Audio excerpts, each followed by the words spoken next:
Hello everyone, my name is Sir Spooks, and today on April 1st I'm going to help you sleep at night. I know the purpose of this channel has always been to keep you up at night or to give you nightmares. But strangely, many people have told me that they like to fall asleep to the sound of my voice.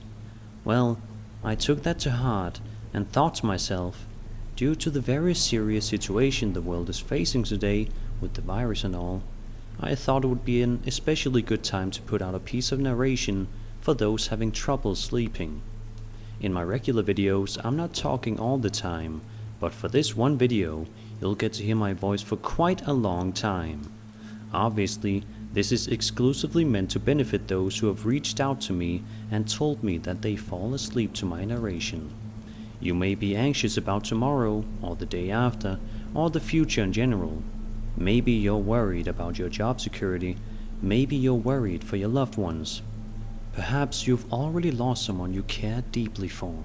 Maybe you're feeling very lonely due to the self-isolation many of us have to endure during these times. There are many reasons you could feel worried or anxious, especially today. That's why I'll be reading you some classic, scary ghost stories that are all in the public domain. That may sound like a strange way to calm you down, but for some people, a good horror story can be the best cure. If you're one of those people, this might be the video for you. Alright, if you're not already in bed, then I'll give you a second to get in bed and pull a blanket over yourself.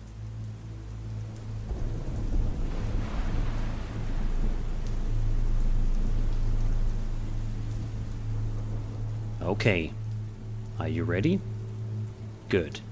Then let us begin. The first story of the night is called The Dead Smile by Marion Crawford. Sir Hugh Ockram smiled as he sat by the open window of his study in the late August afternoon. A curiously yellow cloud obscured the low sun, and the clear summer light turned lurid, as if it had been suddenly poisoned and polluted by the foul vapors of a plague. Sir Hugh's face seemed, at best, to be made of fine parchment, drawn skin-tight over a wooden mask, in which two sunken eyes peered from far within. The eyes peered from under wrinkled lids, alive and watchful like toads in their holes, side by side and exactly alike. But as the light changed, a little yellow glare flashed in each.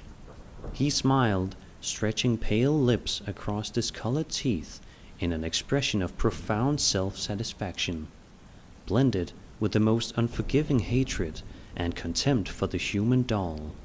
Nurse MacDonald, who was 100 years old, said that when Sir Hugh smiled, he saw the faces of two women in hell, two dead women he had betrayed. The smile widened. The hideous disease of which Sir Hugh was dying had touched his brain. His son stood beside him, tall, white, and delicate as an angel in a primitive picture, and though there was deep distress in his violet eyes, as he looked at his father's face, he felt the shadow of that sickening smile stealing across his own lips, parting and drawing them against his will. It was like a bad dream, for he tried not to smile, and smiled the more. Beside him, strangely like him in her wan, angelic beauty, with the same shadowy golden hair, the same sad violet eyes, the same luminously pale face, Evelyn Warburton rested one hand upon his arm. As she looked into her uncle's eyes, she could not turn her own away, and she too knew that the deathly smile was hovering on her own red lips, drawing them tightly across her little teeth, while two bright tears ran down her cheeks to her mouth, and dropped from the upper to the lower lip. The smile was like the shadow of death, and the seal of damnation upon her pure young face. "Of course," said Sir Hugh very slowly, still looking out at the trees. "If you've made your mind up to be married, I cannot hinder you, and I don't suppose you attach the smallest importance to my consent." "Father!" exclaimed Gabriel reproachfully. "No, I do not deceive myself, continued the old man, smiling terribly. You will marry when I am dead, though there is a very good reason why you had better not.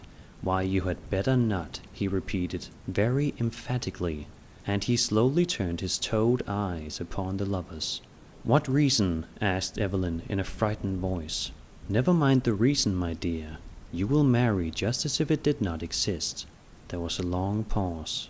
2 gone, he said, his voice lowering strangely. And 2 more will be 4, altogether, forever and ever, burning, burning, burning bright. At the last words, his head sank slowly back, and the little glare of his toad eyes disappeared under the swollen lids. Sir Hugh had fallen asleep, as he often did in his illness, even while speaking. Gabriel Ockram drew Evelyn away, and from the study they went out into the dim hall. Softly closing the door behind them, each audibly drew a breath, as though some sudden danger had been passed.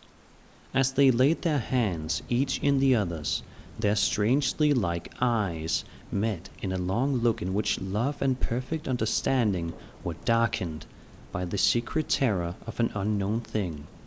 Their pale faces reflected each other's fear. It is his secret, said Evelyn at last. He will never tell us what it is. If he dies with it, answered Gabriel, let it be on his own head. On his head, echoed the dim hall. It was a strange echo. Some were frightened by it, for they said that if it were a real echo, it should repeat everything, and not give back a phrase here and there, now speaking, now silent. Nurse MacDonald said that the great hall would never echo a prayer when an Ockram was to die, though it would give back curses 10 for 1. On his head, it repeated quite softly, and Evelyn started and looked around. It is only the echo, said Gabriel, leading her away. They went out into the late afternoon light and sat upon a stone seat behind the chapel, which had been built across the end of the east wing. It was very still, not a breath stirred, and there was no sound near them. Only far off in the park a songbird was whistling the high prelude to the evening chorus. It is very lonely here, said Evelyn, taking Gabriel's hand nervously and speaking as if she dreaded to disturb the silence. If it were dark, I should be afraid. Of what? Of me? Gabriel's sad eyes turned to her. Oh no, never of you, but of the old Ockrams. They say they are just under our feet here in the north vault, outside the chapel. All in their shrouds, with no coffins, as they used to bury them. As they always will, as they will bury my father and me. They say an Ockram will not lie in a coffin. But it cannot be true. These are fairy tales, ghost stories. Evelyn nestled nearer to her companion, grasping his hand more tightly as the sun began to go down. Of course, but there is the story of old Sir Vernon, who was beheaded for treason under James II. The family brought his body back from the scaffold in an iron coffin with heavy locks and put it in the north vault. But ever afterwards, whenever the vault was opened to bury another of the family, they found the coffin wide open, the body standing upright against the wall, and the head rolled away in a corner, smiling at it. As Uncle Hugh smiles, Evelyn shivered. Yes, I suppose so, answered Gabriel thoughtfully. Of course, I never saw it, and the vault has not been opened for 30 years. None of us have died since then. And if Uncle Hugh dies, shall you? Evelyn stopped. Her beautiful thin face was quite white. Yes, I shall see him laid there too, with his secret, whatever it is. Gabriel sighed and pressed the girl's little hand. I do not like to think of it, she said unsteadily. Oh, Gabriel, what can the secret be? He said we had better not marry. Not that he forbade it, but he said it so strangely, and he smiled. Ugh! Her small white teeth chattered with fear, and she looked over her shoulder while drawing still closer to Gabriel. And somehow I felt it in my own face. "So did I," answered Gabriel in a low, nervous voice. "Nurse MacDonald—" He stopped abruptly. "What? What is she—" "Oh, nothing. She has told me things. They would frighten you, dear. Come, it is growing chilly." He rose, but Evelyn held his hand in both of hers, still sitting and looking up into his face. "But we shall be married just the same. Gabriel, say that we shall." "Of course, darling, of course. But while my father is so very ill, it is impossible." "Oh, Gabriel, Gabriel, dear, I wish we were married now," Evelyn cried in sudden distress. "I know that something will prevent it and keep us apart." "Nothing shall." "Nothing?" "Nothing human," said Gabriel Ockram, as she drew him down to her. And their faces, that were so strangely alike, met and touched. Gabriel knew that the kiss had a marvelous savor of evil. Evelyn's lips were like the cool breath of a sweet and mortal fear that neither of them understood, for they were innocent and young. Yet she drew him to her by the lightest touch, as a sensitive plant shivers, waves its thin leaves, and bends and closes softly upon what it wants. He let himself be drawn to her willingly, as he would even if her touch had been deadly and poisonous, for he strangely loved that half-voluptuous breath of fear, and he passionately desired the nameless evil something that lurked in her maiden lips. "It is as if we loved in a strange dream," she said. "I fear the waking," he murmured. "We shall not wake, dear. When the dream is over, it will have already turned into death, so softly that we shall not know it. But until then—" She paused, her eyes seeking his, as their faces slowly came nearer. It was as if each had thoughts on their lips that foresaw and foreknew the other. "Until then," she said again, very low, her mouth near to his. "Dream till then," he murmured. Nurse MacDonald slept, sitting all bent together in a great old leather armchair with the wings. Many warm blankets wrapped about her, even in summer. She would rest her feet in a back footstool, lined with sheepskin, while beside her, on a wooden table, there was a little lamp that burned at night, and an old silver cup, in which there was always something to drink. Her face was very wrinkled, but the wrinkles were so small and fine and close together that they made shadows instead of lines.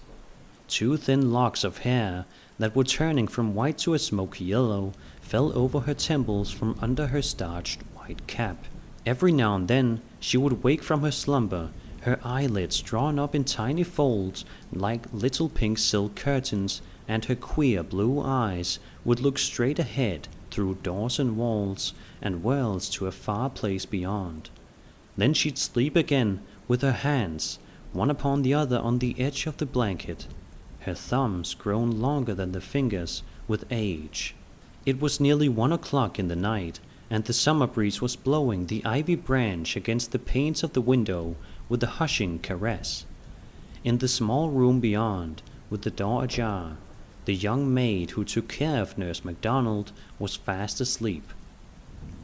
All was very quiet. The old woman breathed regularly, and her drawn lips trembled each time the breath went out. But outside the closed window there was a face. Violet eyes were looking steadily at the ancient sleeper, strange, as they were 80 feet from the sill of the window to the foot of the tower. It was like the face of Evelyn Warburton, yet the cheeks were thinner than Evelyn's, and as white as a gleam. The eyes stared, and the lips were red with life. They were dead lips, painted with new blood. Slowly, Nurse MacDonald's wrinkled eyelids folded back, and she looked straight at the face at the window. "Is it time?" she asked in her little, old, faraway voice. While she looked, the face at the window changed.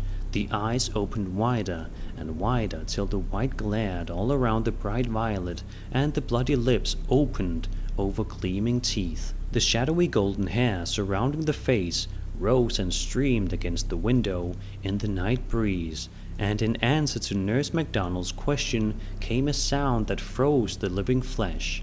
It was a low moaning voice, one that rose suddenly like the scream of a storm.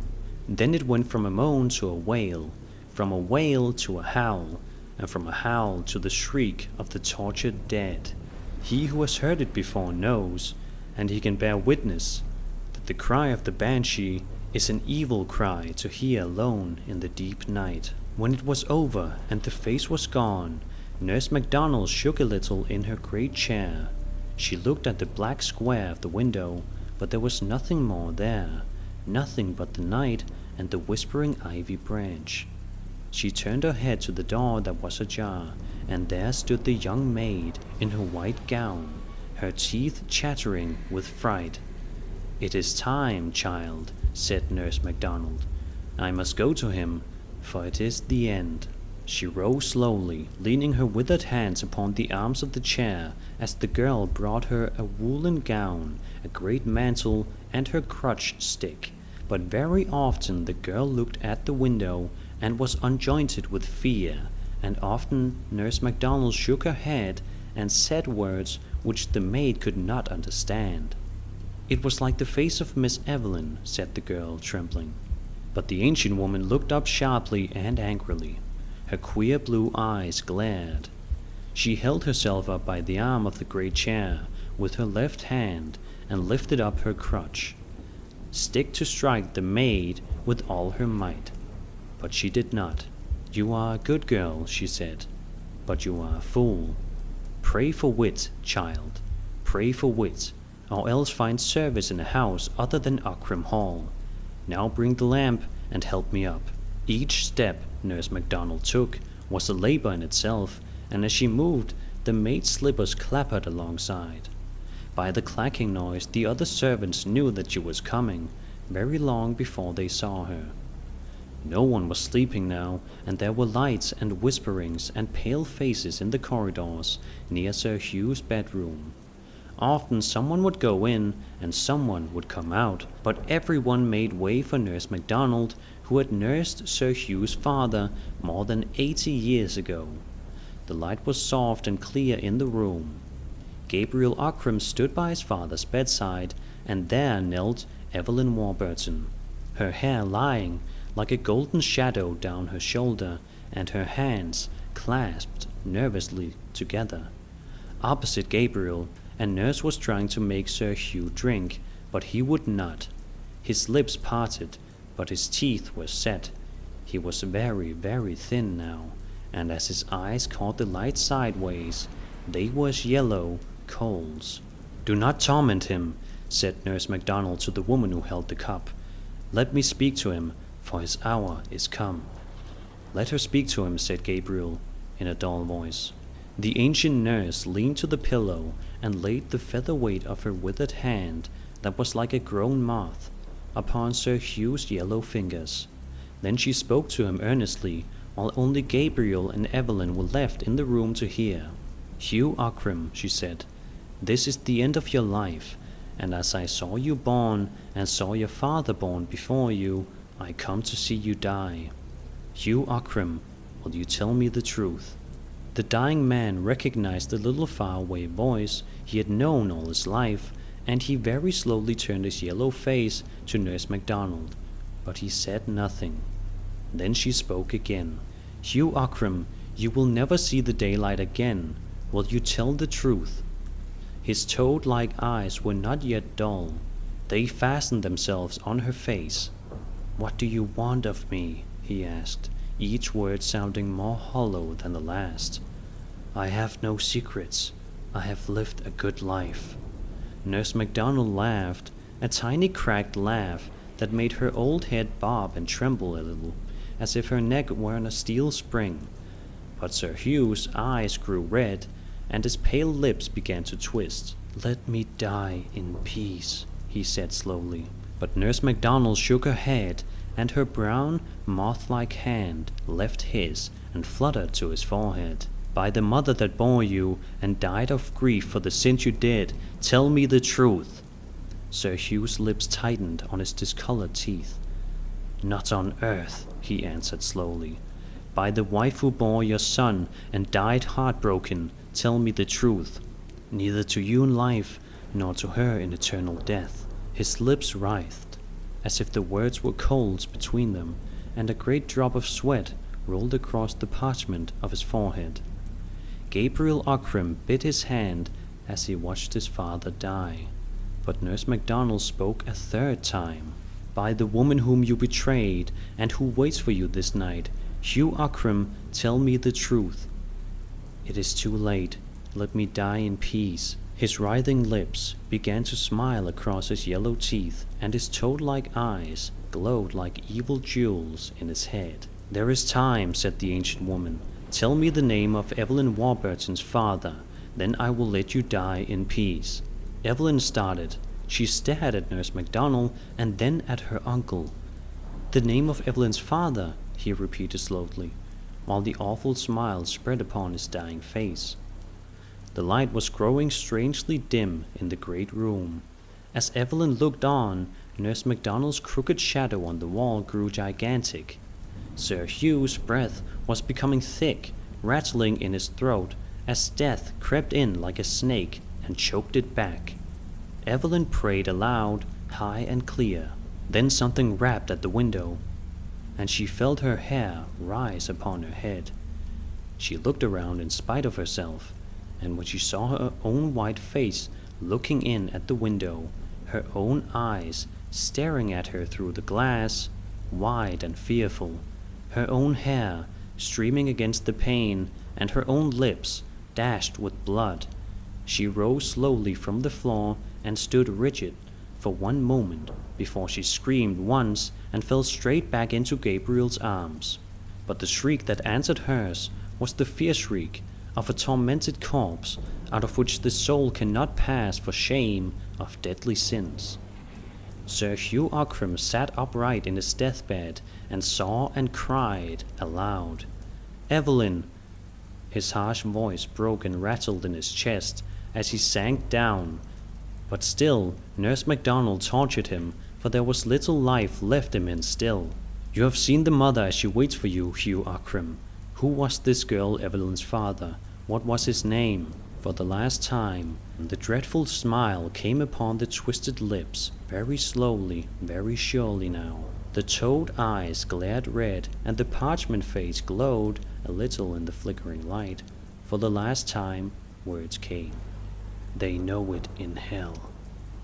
Then the glowing eyes went out quickly, the yellow face turned waxen pale, and a great shiver ran through the thin body as Hugh Ockram died. But in death he still smiled, for he knew his secret and kept it still. He would take it with him to the other side, to lie with him forever in the north vault of the chapel where the Ockrams lie uncoffined in their shrouds, all but one. Though he was dead, he smiled, for he had kept his treasure of evil truth to the end. There was none left to tell the name he had spoken, but there was all the evil he had not undone left to bear fruit. As they watched, Nurse MacDonald and Gabriel, who held the still unconscious Evelyn in his arms while he looked at the father, they felt the dead smile crawling along their own lips. Then they shivered a little as they both looked at Evelyn as she lay with her head on Gabriel's shoulder, for though she was very beautiful, the same sickening smile was twisting her young mouth too, and it was like the foreshadowing of a great evil that they could not understand. By and by they carried Evelyn out, and when she opened her eyes, the smile was gone. From far away in the great house, the sound of weeping and crooning came up the stairs and echoed along the dismal corridors, as the women had begun to mourn the dead master in the Irish fashion. The hall had echoes of its own all that night, like the far-off wail of the banshee among forest trees. When the time was come, they took Sir Hugh in his winding sheet on a trestle-bier and bore him to the chapel, through the iron door and down the long descent to the north vault lit with tapers, to lay him by his father. The two men went in first to prepare the place, and came back staggering like drunken men, their faces white. But Gabriel Ockram was not afraid, for he knew. When he went in alone, he saw the body of Sir Vernon Ockram leaning upright against the stone wall. Its head lay on the ground nearby with the face turned up. The dried leather lips smiled horribly at the dried-up corpse, while the iron coffin, lined with black velvet, stood open on the floor. Gabriel took the body in his hands, for it was very light, being quite dried by the air of the vault, and those who peeped in the door saw him lay it in the coffin again. They heard it rustle a little as it touched the sides and the bottom like a bundle of reeds. He also placed the head upon the shoulders and shut down the lid, which fell to with the snap of its rusty spring. After that, they laid Sir Hugh beside his father on the trestle bier on which they had brought him, and they went back to the chapel. But when they looked into one another's faces, master and men, they were all smiling with the dead smile of the corpse they had left in the vault. They could not bear to look at one another again until it had faded away. Gabriel Ockram became Sir Gabriel, inheriting the baronetcy with the half-ruined fortune left by his father, and Evelyn Warburton continued to live at Ockram Hall in the south room that had been hers ever since she could remember. She could not go away, for there were no relatives to whom she could have gone, and besides, there seemed to be no reason why she should stay. The world would never trouble itself to care what the Ockrams did on their Irish estates. It was long since the Ockrams had asked anything out of the world, so Sir Gabriel took his father's place at the dark old table in the dining room, and Evelyn sat opposite him, until such time as their mourning should be over and they might be married at last. Meanwhile, their lives went on as before.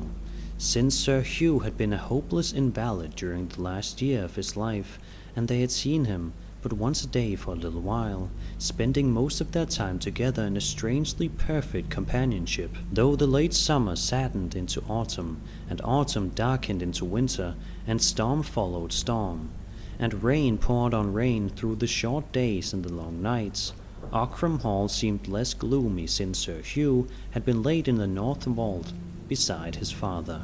At Christmastide, Evelyn decked the great hall with holly and green boughs. Huge fires blazed on every hearth. The tenants were all bid to come to a New Year's dinner at which they ate and drank well, while Sir Gabriel sat at the head of the table. Evelyn came in when the port wine was brought, and the most respected of the tenants made a speech to her health. When the speechmaker said it had been a long time since there had been a Lady Ockram, Sir Gabriel shaded his eyes with his hand and looked down at the table. A faint colour came into Evelyn's transparent cheeks, and said, the grey-haired farmer, it was longer still since there had been a Lady Ockram, so fair as the next was to be, and he drank to the health of Evelyn Warburton.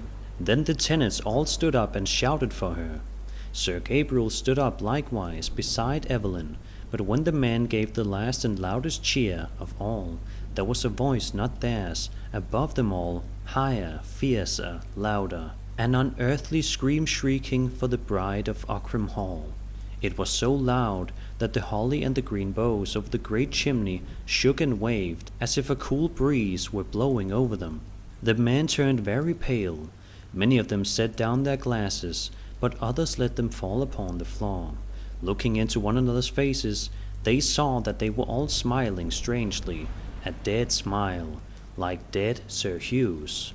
The fear of death was suddenly upon them all, so that they fled in a panic, falling over one another like wild beasts in the burning forest when the thick smoke runs along before the flame. Tables were overturned, drinking glasses and bottles were broken in heaps, and dark red wine crawled like blood upon the polished floor. Sir Gabriel and Evelyn were left standing alone at the head of the table, before the wreck of their feast, not daring to turn, to look at one another, for each knew that the other smiled. But Gabriel's right arm held her, and his left hand clasped her tight, as they stared before them. But for the shadows of her hair, one might not have told their two faces apart. They listened long, but the cry came not again, and eventually the dead smile faded from their lips, as each remembered that Sir Hugh Ockram lay in the north vault, smiling in his winding sheet, in the dark, because he had died with a secret. So ended the tenant's New Year's dinner, but from that time on, Sir Gabriel grew more and more silent, and his face grew even paler and thinner than before. Often, without warning and without words, he would rise from his seat as if something moved him against his will. He would go out into the rain or the sunshine to the north side of the chapel, sit on the stone bench and stare at the ground as if he could see through it, through the vault below, and through the white winding sheet in the dark to the dead smile that would not die. Always when he went out in that way, Evelyn would come out presently and sit beside him. Once, as in the past, their beautiful faces came suddenly near. Their lids drooped, and their red lips were almost joined together, but as their eyes met, they grew wide and wild, so that the white showed in a ring all around the deep violet. Their teeth chattered, and their hands were like the hands of corpses, for fear of what was under their feet, and of what they knew but could not see. Once, Evelyn found Sir Gabriel in the chapel alone, standing before the iron door that led down to the place of death, with the key to the door in his hand. But he had not put it into the lock. Evelyn drew him away, shivering, for she had also been driven, in waking dreams, to see that terrible thing again, and to find out whether it had changed, since it had been laid there. "I'm going mad," said Sir Gabriel, covering his eyes with his hand as he went with her. "I see it in my sleep. I see it when I am awake. It draws me to it, day and night, and unless I see it, I shall die." "I know," answered Evelyn, "I know. It is as if threads were spun from it, like a spider's, drawing us down to it." She was silent for a moment, and then she started violently, and grasped his arm with a man's strength, and almost screamed the words she spoke. "But we must not go there," she cried. "We must not go." Sir Gabriel's eyes were half shut, and he was not moved by the agony of her face. "I shall die unless I see it again," he said, in a quiet voice, not like his own. And all that day and that evening he scarcely spoke, thinking of it, always thinking, while Evelyn Warburton quivered from head to foot with a terror she had never known. One grey winter morning she went alone to Nurse MacDonald's room in the tower, and sat down beside the great leather easy chair, laying her thin white hand upon the withered fingers. "Nurse," she said, "what was it that Uncle Hugh should have told you that night before he died? It must have been an awful secret, and yet, though you asked him, I feel somehow that you know it, and that you know why he used to smile so dreadfully." The old woman's head moved slowly from side to side. "I only guess. I shall never know," she answered slowly in her cracked little voice. "But what do you guess? Who am I? Why did you ask who my father was? You know I am Colonel Warburton's daughter, and my mother was Lady Ockram's sister, so that Gabriel and I are cousins. My father was killed in Afghanistan. What secret can there be? I do not know. I can only guess." "Guess what?" asked Evelyn, imploringly, pressing the soft withered hands as she leaned forward, but Nurse MacDonald's wrinkled lids dropped suddenly over her queer blue eyes, and her lips shook a little with her breath, as if she were asleep. Evelyn waited. By the fire the Irish maid was knitting fast. Her needles clicked like 3 or 4 clocks ticking against each other, but the real clock on the wall solemnly ticked alone, checking off the seconds of the woman who was 100 years old and had not many days left. Outside the ivy branch beat the window in the wintry blast, as it had beaten against the glass 100 years ago. Then, as Evelyn sat there, she felt again the waking of a horrible desire, the sickening wish to go down to the thing in the north vault, and to open the winding sheet, and see whether it had changed. And she held Nurse MacDonald's hands, as if to keep herself in her place, and fight against the appalling attraction of the evil dead. But the old cat that kept Nurse MacDonald's feet warm, lying always on the footstool, got up and stretched itself and looked up into Evelyn's eyes, while its back arched and its tail thickened and bristled and its ugly pink lips drew back in a devilish grin, showing its sharp teeth. Evelyn stared at it, half fascinated by its ugliness. Then the creature suddenly put out one paw with all its claws spread and spat at the girl. All at once, the grinning cat was like the smiling corpse far down below. Evelyn shivered down to her small feet and covered her face with her free hand, lest Nurse MacDonald should wake and see the dead smile there, for she could feel it. The old woman had already opened her eyes again, and she touched her cat with the end of her crutch stick, whereupon its back went down, and its tail shrunk, and it sidled back to its place on the footstool. But its yellow eyes looked up sideways at Evelyn between the slits of its lids. "What is it that you guess, nurse?" asked the young girl again. "A bad thing, a wicked thing, but I dare not tell you, lest it might not be true and the very thought should blast your life. For if I guess right, he meant that you should not know, and that you two should marry and pay for his old sin with your souls. He used to tell us that we ought not to marry." "Yes, he told you that perhaps, but it was as if a man put poisoned meat before a starving beast and said, 'Do not eat,' but never raised his hand to take the meat away. And if he told you that you should not marry, it was because he hoped you would, for of all men living or dead, Hugh Ockram was the falsest man that ever told a cowardly lie, and the crudest that ever hurt a weak woman, and the worst that ever loved a sin." "But Gabriel and I love each other," said Evelyn very sadly. Nurse MacDonald's old eyes looked far away, at sights seen long ago, and that rose in the grey winter air amid the mists of an ancient youth. "If you love, you can die together," she said very slowly. "Why should you live, if it is true? I am 100 years old. What has life given me? The beginning is fire, the end is a heap of ashes, and between the end and the beginning lies all the pain of the world. Let me sleep, since I cannot die." Then the old woman's eyes closed again, and her head sank a little lower upon her breast. So Evelyn went away and left her asleep, with the cat asleep on the footstool. The young girl tried to forget Nurse MacDonald's words, but she could not, for she heard them over and over again in the wind and behind her on the stairs.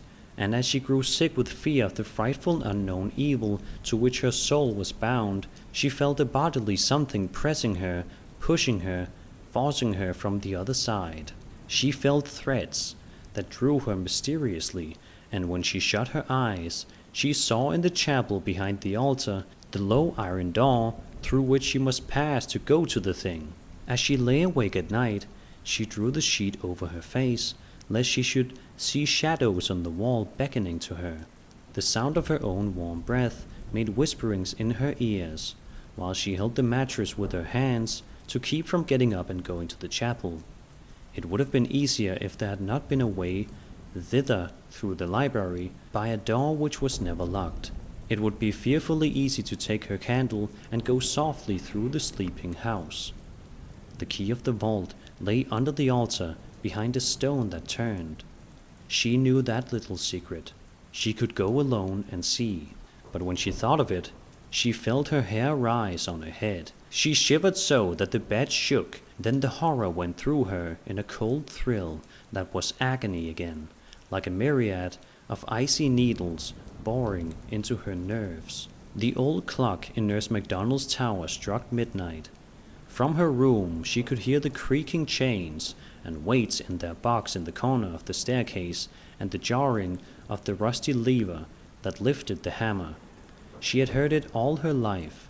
It struck 11 strokes clearly, and then came the 12th with a dull half-stroke, as though the hammer were too weary to go on and had fallen asleep against the bell. The old cat got up from the footstool and stretched itself. Nurse MacDonald opened her ancient eyes and looked slowly around the room by the dim light of the night lamp. She touched the cat with her crutch stick, and it lay down upon her feet. She drank a few drops from her cup and went to sleep again. But downstairs, Sir Gabriel sat straight up as the clock struck, for he had dreamed a fearful dream of horror, and his heart stood still. He awoke at its stopping, and it beat again furiously with his breath, like a wild thing set free. No Ockram had ever known fear waking, but sometimes it came to Sir Gabriel in his sleep. He pressed his hands to his temples as he sat up in bed. His hands were icy cold, but his head was hot. The dream faded far, and in its place there came the master thought that racked his life. With the thought also came the sick twisting of his lips in the dark that would have been a smile. Far off, Evelyn Warburton dreamed that the dead smile was on her mouth, and awoke, starting with a little moan, her face in her hands, shivering.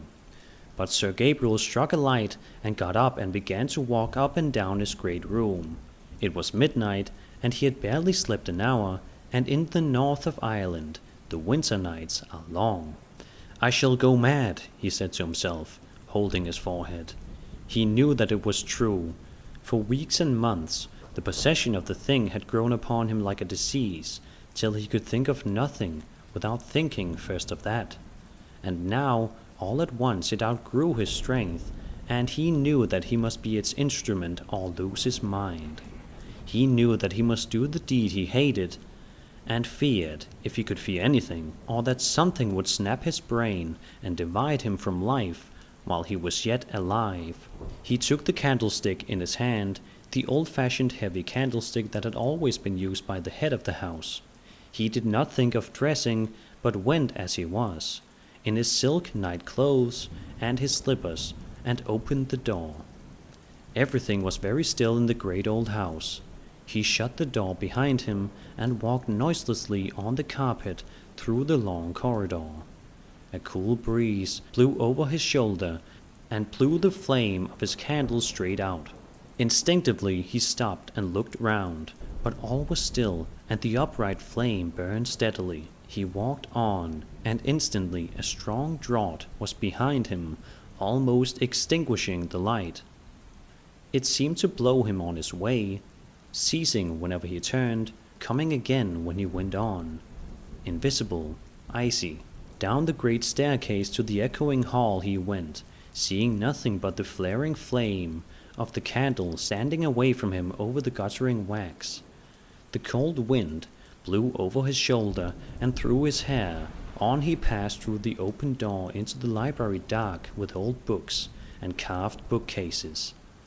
On he went through the door with shelves and the imitated backs of books painted on it, which shut itself after him with a soft click. He entered the low-arched passage, and through the door was shut behind him and fitted tightly in its frame. Still the cold breeze blew the flame forward as he walked. He was not afraid, but his face was very pale, and his eyes were wide and bright, seeing already in the dark air the picture of the thing beyond. But in the chapel he stood still, his hand on the little turning stone tablet in the back of the stone altar. On the tablet were engraved the words, Clavis Sepulchri Larissarum Dominorum de Ockram, the key to the vault of the most illustrious lords of Ockram. Sir Gabriel paused and listened. He fancied that he heard a sound far off in the great house where all had been so still, but it did not come again. Yet he waited at the last and looked at the low iron door. Beyond it, down the long descent, lay his father uncoffined, 6 months dead, corrupt, terrible in his clinging shroud. The strangely preserving air of the vault could not yet have done its work completely, but on the thing's ghastly features, with their half-dried, open eyes, there would still be the frightful smile with which the man had died, the smile that haunted. As the thought crossed Sir Gabriel's mind, he felt his lips writhing, and he struck his own mouth in wrath with the back of his hand so fiercely that a drop of blood ran down his chin, and another, and more, falling back in the gloom upon the chapel pavement. But still his bruised lips twisted themselves. He turned the tablet by the simple secret. It needed no safer fastening, for had each Ockram been coffin in pure gold, and had the door been wide open, there was not a man in Tyrone brave enough to go down to that place, save Gabriel Ockram himself, with his angel's face, his thin white hands, and his sad unflinching eyes. He took the great old key and set it into the lock of the iron door. The heavy rattling noise echoed down the descent beyond, like footsteps, as if a watcher had stood behind the iron and were running away within with heavy dead feet. And though he was standing still, the cool wind was turned from behind him and blew the flame of the candle against the iron panel. He turned the key. Sir Gabriel saw that his candle was short. There were new ones on the altar with long candlesticks, so he lit one and left his own burning on the floor. As he set it down on the pavement, his lip began to bleed again, and another drop fell upon the stones. He drew the iron door open and pushed it back against the chapel wall, so that it should not shut of itself. While he was within, and the horrible draught of the sepulchre came up out of the depths in his face, foul and dark. He went in, but though the fetid air met him, yet the flame of the tall candle was blown straight from him against the wind, while he walked down the easy incline with steady steps, his loose slippers slapping the pavement as he trod. He shaded the candle with his hand, and his fingers seemed to be made of wax and blood as the light shone through them, and in spite of him, the unearthly draught forced the flame forward till it was blue over the black wick, and it seemed as if it must go out, but he went straight on with shining eyes. The downward passage was wide, and he could not always see the walls by the struggling light, but he knew when he was in the place of death by the larger, drearier echo of his steps in the greater space, and by the sensation of a distant blank wall. He stood still, almost enclosing the flame of the candle in the hollow of his hand. He could see a little, for his eyes were growing used to the gloom. Shadowy forms were outlined in the dimness, where the biers of the Ockrim stood crowded together side by side, each with its straight, shrouded corpse, strangely preserved by the dry air. Like the empty shell that the locust sheds in summer, and a few steps before him he saw clearly the dark shape of headless Sir Vernon's iron coffin, and he knew that nearest to it lay the thing he sought. He was as brave as any of those dead men had been. They were his father's, and he knew that sooner or later he should lie there himself, beside Sir Hugh, slowly drying to a parchment shell, but as yet he was still alive. He closed his eyes a moment as 3 great drops stood on his forehead. Then he looked again, and by the whiteness of the winding sheet he knew his father's corpse, for all the others were brown with age, and moreover the flame of the candle was blown toward it. He made 4 steps till he reached it, and suddenly the light burned straight and high, shedding a dazzling yellow glare upon the fine linen that was all white, save over the face and where the joined hands were laid on the breast. And at those places ugly stains had spread, darkened with outlines of the features and of the tight-clasped fingers. There was a frightful stench of drying death. As Sir Gabriel looked down, something stirred behind him, softly at first, then more noisily, and something fell to the stone floor with a dull thud, and rolled up to his feet. He started back and saw a withered head lying almost face upward on the pavement, grinning at him. He felt the cold sweat standing on his face, and his heart beat painfully. For the first time in all his life, that evil thing which men call fear was getting hold of him, checking his heartstrings as a cruel driver checks a quivering horse, clawing at his backbone with icy hands, lifting his hair with freezing breath, climbing up and gathering in his midriff with leaden weight. Yet he bit his lip and bent down, holding the candle in one hand, to lift the shroud back from the head of the corpse with the other. Slowly he lifted it. It clove to the half-dried skin of the face, and his hand shook as if someone had struck him on the elbow.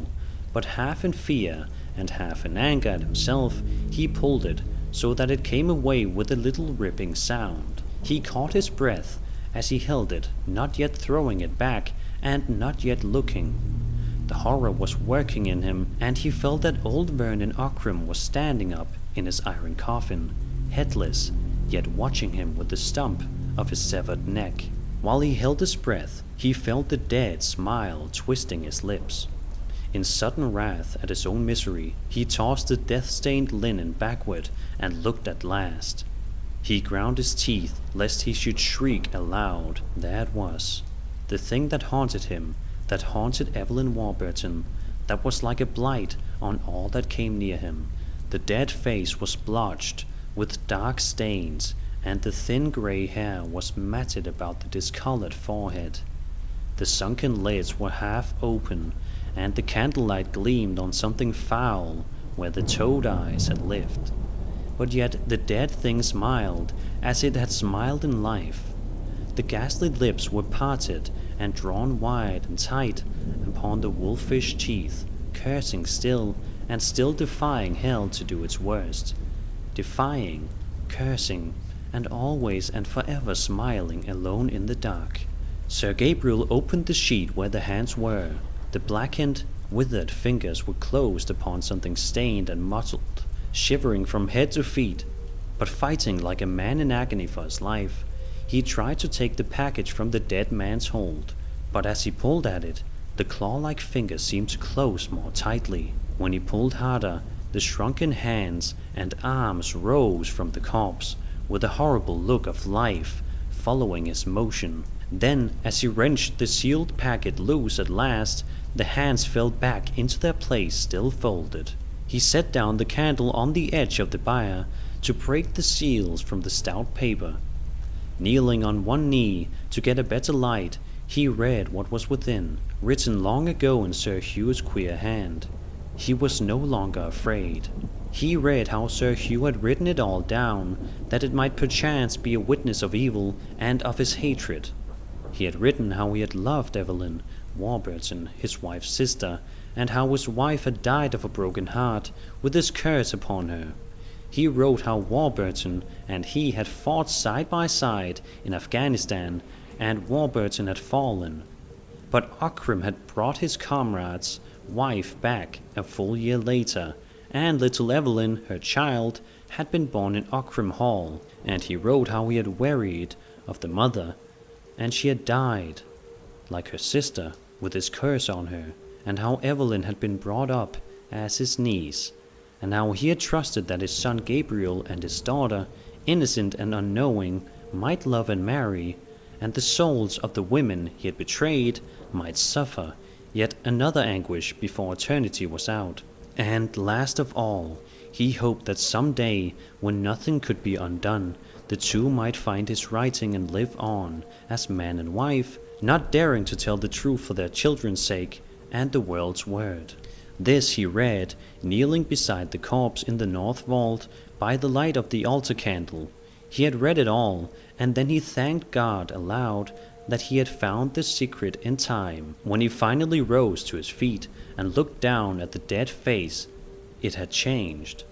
The smile was gone from it, the jaw had fallen a little, and the tired dead lips were relaxed. And then there was a breath behind him, and close to him, not cold like that which had blown the flame of the candle as he came, but warm and human. He turned suddenly. There she stood, all in white, with her shadowy golden hair. She had risen from her bed and had followed him noiselessly. When she found him reading, she read over his shoulder. He started violently when he saw her, for his nerves were unstrung. Then he cried out her name in that still place of death. "Evelyn! Evelyn! My brother!" she answered softly and tenderly, putting out both hands to meet his.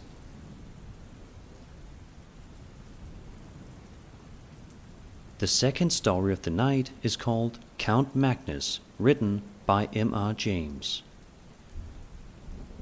By what means the papers out of which I have made a connected story came into my hands is the last point which the reader will learn from these pages, but it is necessary to prefix to my extracts from them a statement of the form in which I possess them.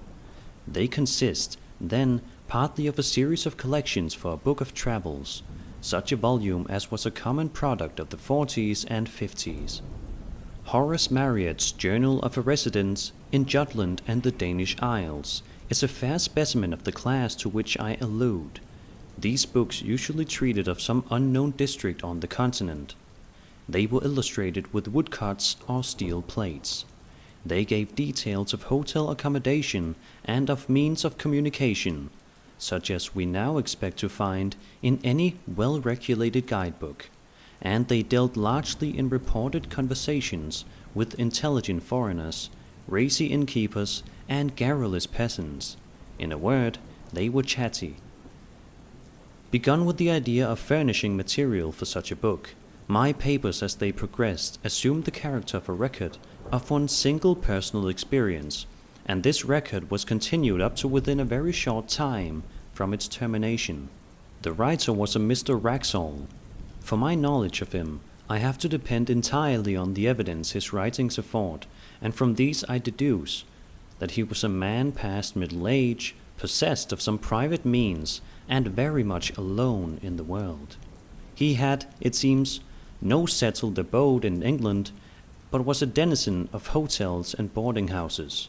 It is probable that he entertained the idea of settling down at some future time, which never came, and I think it also likely that the Pantechnicon fire in the early 70s must have destroyed a great deal that would have thrown light on his antecedents, for he refers once or twice to property of his that was warehoused at that establishment. It is further apparent that Mr. Wraxall had published a book, and that it treated of a holiday he had once taken in Brittany. More than this I cannot say about his work, because a diligent search in bibliographical works has convinced me that it must have appeared either anonymously or under a pseudonym. As to his character, it is not difficult to form some superficial opinion. He must have been an intelligent and cultivated man. It seems that he was near being a fellow of his college at Oxford, Brasenose, as I judge from the calendar. His besetting fault was pretty clearly that of over-inquisitiveness.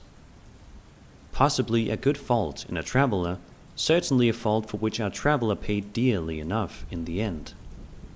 On what proved to be his last expedition, he was plotting another book. Scandinavia, a region not widely known to Englishmen 40 years ago, had struck him as an interesting field. He must have alighted on some old books of Swedish history or memoirs, and the idea had struck him that there was room for a book descriptive of travel in Sweden, interspersed with episodes from the history of some of the great Swedish families.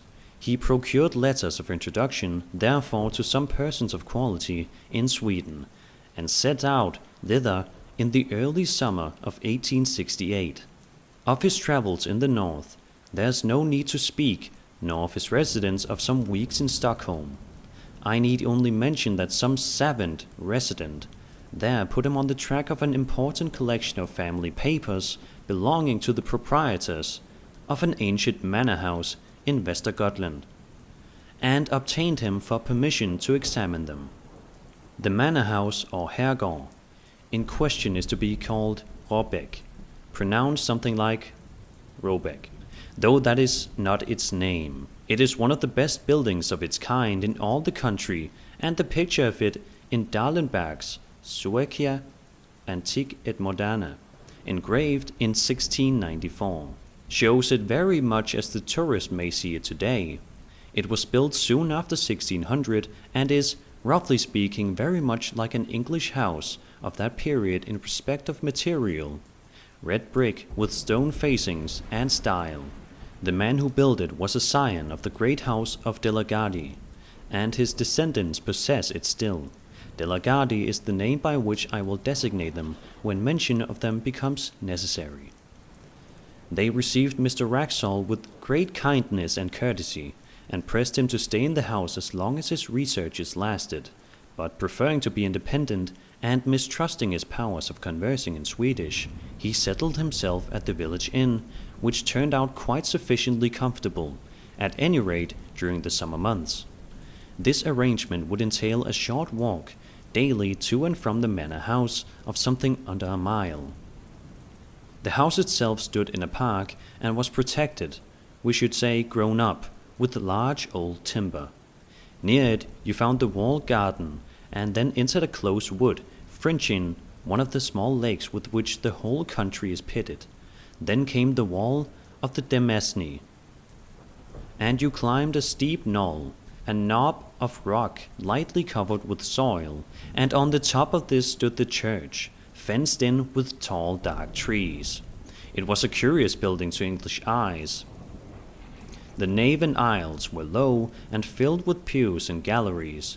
In the western gallery stood the handsome old organ, gaily painted and with silver pipes. The ceiling was flat, and had been adorned by a 17th century artist with a strange and hideous Last Judgment, full of lurid flames, falling cities, burning ships, crying souls, and brown and smiling demons. Handsome brass corona hung from the roof. The pulpit was like a doll's house, covered with little painted wooden cherubs and saints. A stand with 3 hourglasses was hinged to the preacher's desk. Such sights as these may be seen in many a church in Sweden now, but what distinguished this one was an addition to the original building. At the eastern end of the north aisle, the builder of the manor house had erected a mausoleum for himself and his family. It was a largish, 8-sided building, lighted by a series of oval windows, and it had a domed roof, topped by a kind of pumpkin-shaped object rising into a spire, a form in which Swedish architects greatly delighted. The roof was of copper externally, and was painted black, while the walls, in common with those of the church, were staringly white. To this mausoleum there was no access from the church. It had a portal and steps of its own on the northern side. Past the churchyard, the path to the village goes, and not more than 3 or 4 minutes bring you to the inn door. On the first day of his stay at Råbäck, Mr. Wraxall found the church door open, and made those notes of the interior which I have epitomized. Into the mausoleum, however, he could not make his way. He could, by looking through the keyhole, just descry that there were fine marble effigies and sarcophagi of copper and a wealth of armorial ornament, which made him very anxious to spend some time in investigation. The papers he had come to examine at the manor house proved to be of just the kind he wanted for his book. There were family correspondence, journals, and account books of the earliest owners of the estate, very carefully kept and clearly written, full of amusing and picturesque detail. The first De la Gardie appeared in them as a strong and capable man. Shortly after the building of the mansion, there had been a period of distress in the district, and the peasants had risen and attacked several chateaux, and done some damage. The owner of Råbäck took a leading part in suppressing the trouble, and there was reference to executions of ringleaders and severe punishments inflicted with no sparing hand. The portrait of this Magnus de la Gardie was one of the best in the house, and Mr. Wraxall studied it with no little interest after his day's work.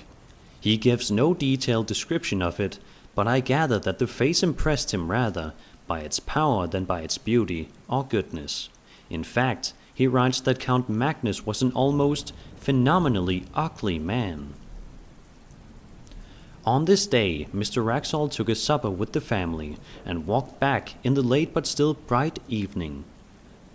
I must remember, he writes, to ask the sexton if he can let me into the mausoleum at the church. He evidently has access to it himself, for I saw him tonight standing on the steps and, as I thought, locking or unlocking the door. I find that early on the following day, Mr. Wraxall had some conversation with his landlord.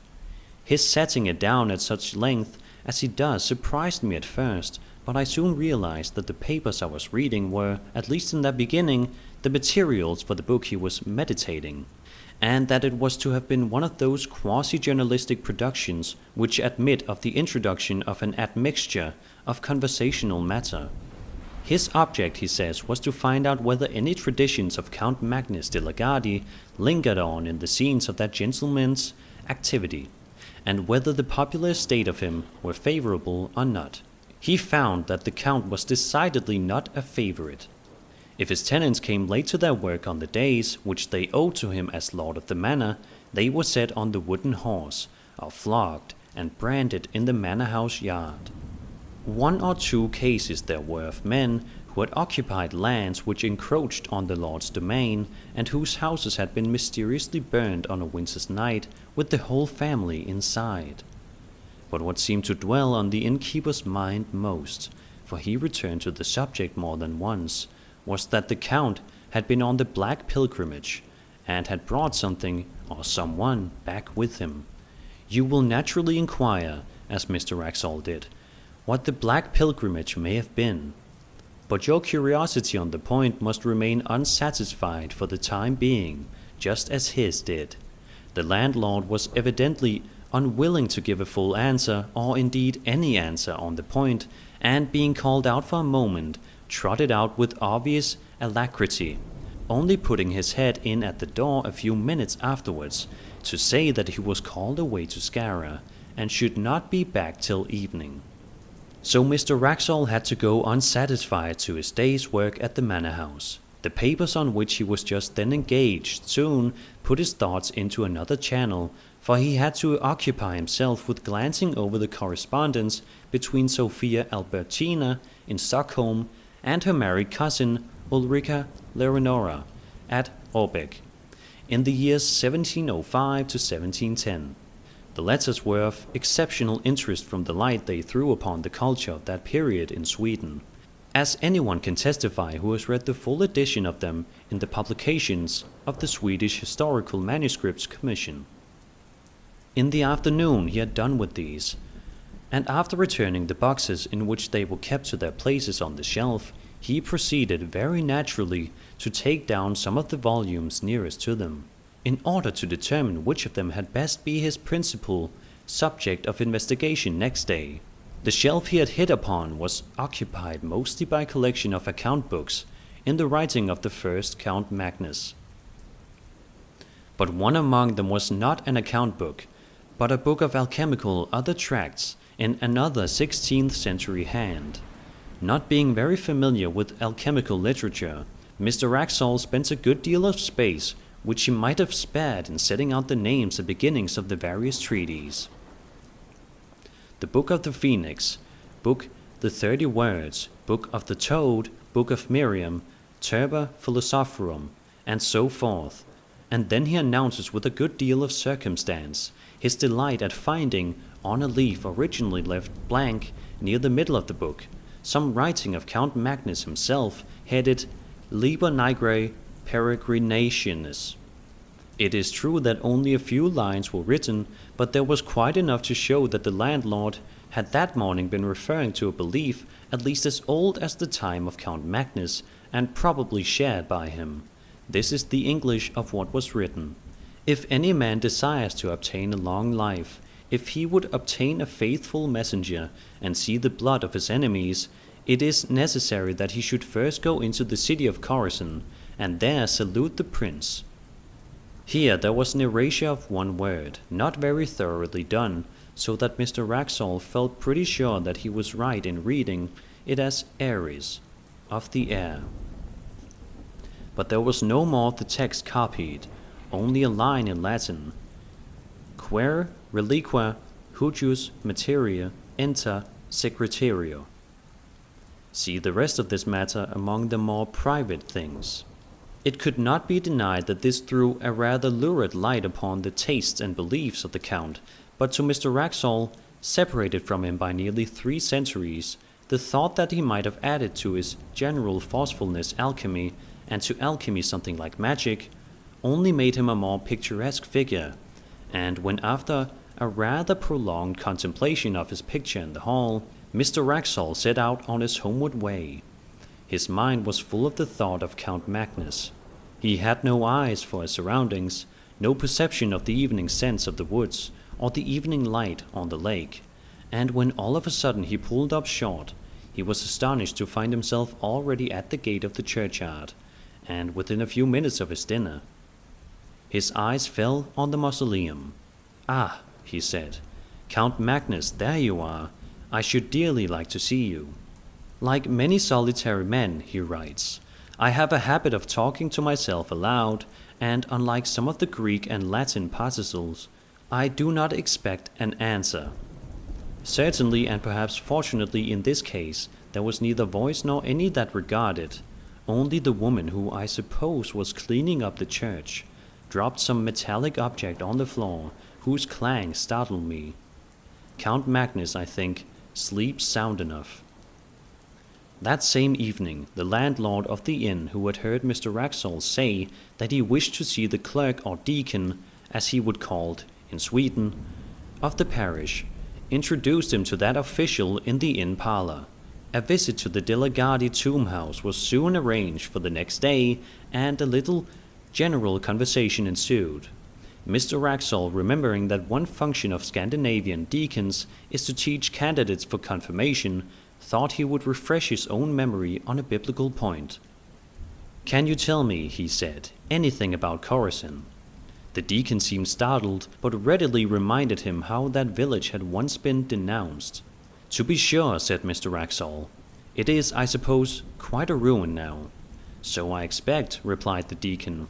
"I have heard some of our old priests say that Antichrist is to be born there, and there are tales." "Ah, what tales are those?" Mr. Raxall put in. "Tales, I was going to say, which I have forgotten," said the deacon, and soon after that he said good night. The landlord was now alone and at Mr. Raxall's mercy, and that inquirer was not inclined to spare him. "Herr Nielsen," he said, "I have found out something about the Black Pilgrimage. You may as well tell me what you know. What did the Count bring back with him?" "Swedes are habitually slow, perhaps in answering, or perhaps the landlord was an exception. I am not sure, but Mr. Raxall notes that the landlord spent at least 1 minute in looking at him before he said anything at all. Then he came close up to his guest, and with a good deal of effort he spoke. 'Mr. Raxall, I can tell you this one little tale, and no more, not any more.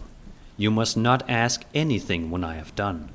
In my grandfather's time, that is 92 years ago, there were 2 men who said, "The Count is dead, we do not care for him. We will go tonight and have a free hunt in his wood." The long wood on the hill that you have seen behind Robeck. Well, those that heard them say this. They said, "No, do not go. We are sure you will meet with persons walking who should not be walking. They should be resting, not walking." These men laughed. There were no forest men to keep the wood, because no one wished to live there. The family were not here at the house. These men could do what they wished. Very well. They go to the wood that night. My grandfather was sitting here in this room. It was the summer and a light night. With the window open, he could see out to the wood and hear. So we sat there, and 2 or 3 men with him, and they listened. At first they hear nothing at all. Then they hear someone. You know how far away it is. They hear someone scream, just as if the most inside part of his soul was twisted out of him. All of them in the room caught hold of each other, and they sat so for 3/4 of an hour. Then they hear someone else, only about 300 ells off. They hear him laugh out loud. It was not one of those men that laughed, and indeed they have all of them said that it was not any man at all. After that they hear a great door shut. Then, when it was just light with the sun, they all went to the priest. They said to him, "Father, put on your gown and your ruff, and come to bury these men, Anders Bjørnsen and Hans Torbjørn."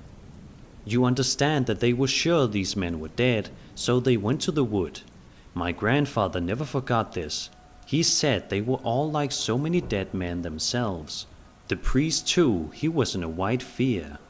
He said when they came to him, "I heard one cry in the night, and I heard one laugh afterwards.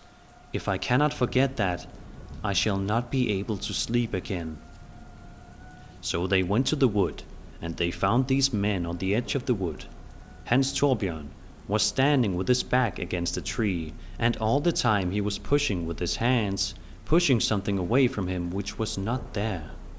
So he was not dead, and they led him away and took him to the home at Nykøbing, and he died before the winter, but he went on pushing with his hands. Also Anders Bjørnsen was there, but he was dead. And I tell you this about Anders Bjørnsen, that he was once a beautiful man, but now his face was not there, because the flesh of it was sucked away off the bones. You understand that? My grandfather did not forget that. And they laid him on the bier which they brought, and they put a cloth over his head, and the priest walked before, and they began to sing the psalm of the dead, as well as they could. So as they were singing the end of the first verse, one fell down, who was carrying the head of the bier, and the others looked back, and they saw that the cloth had fallen off, and the eyes of Anders Bjørnsen were looking up, because there was nothing to close over them. And this they could not bear. Therefore the priest laid the cloth upon him, and sent for a spade, and they buried him in that place. The next day, Mr. Wraxall records that the deacon called for him soon after his breakfast, and took him to the church and mausoleum. He noticed that the key of the latter was hung on a nail just by the pulpit, and it occurred to him that, as the church door seemed to be left unlocked as a rule, it would not be difficult for him to pay a second and more private visit to the monuments if there proved to be more of interest among them than could be digested at first. The building, when he entered it, he found not unimposing. The monuments, mostly large erections of the 17th and 18th centuries, were dignified if luxuriant, and the epitaphs and heraldry were copious. The central space of the domed room was occupied by 3 copper sarcophagi, covered with finely engraved ornament. 2 of them had, as is commonly the case in Denmark and Sweden, a large metal crucifix on the lid. The third, that of Count Magnus, as it appeared, had instead of that a full-length effigy engraved upon it, and around the edge were several bands of similar ornament representing various scenes. One was a battle with cannon belching out smoke, and walled towns, and troops of pikemen. Another showed an execution. In a third, among trees, was a man running at full speed, with flying hair and outstretched hands. After him followed a strange form. It would be hard to say whether the artist had intended it for a man, and was unable to give the requisite similitude, or whether it was intentionally made as monstrous as it looked. In view of the skill with which the rest of the drawing was done, Mr. Wraxall felt inclined to adopt the latter idea. The figure was unduly short, and was for the most part muffled in a hooded garment which swept the ground. The only part of the form which projected from that shelter was not shaped like any hand or arm.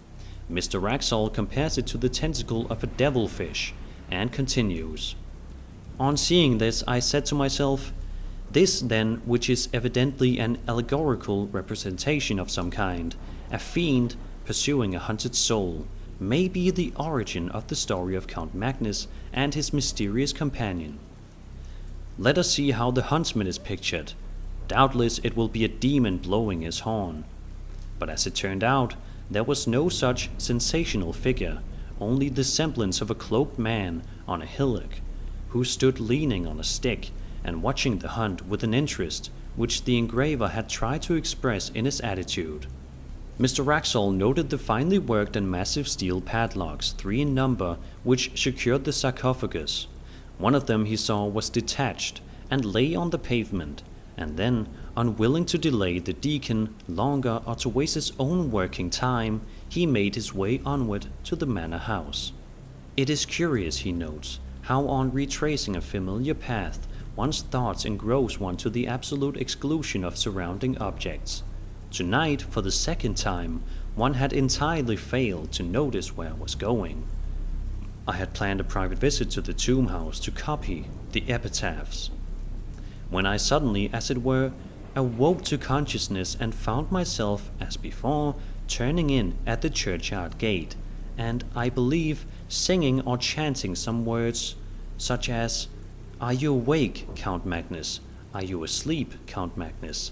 and then something more which I have failed to recollect. It seemed to me that I must have been behaving in this nonsensical way for some time. He found the key of the manor house where he had expected to find it, and copied the greater part of what he wanted. In fact, he stayed until the light began to fail him. "I must have been wrong," he writes. in saying that one of the padlocks on my count's sarcophagus was unfastened. I see tonight that 2 are loose. I picked both up and laid them carefully on the window ledge after trying unsuccessfully to close them.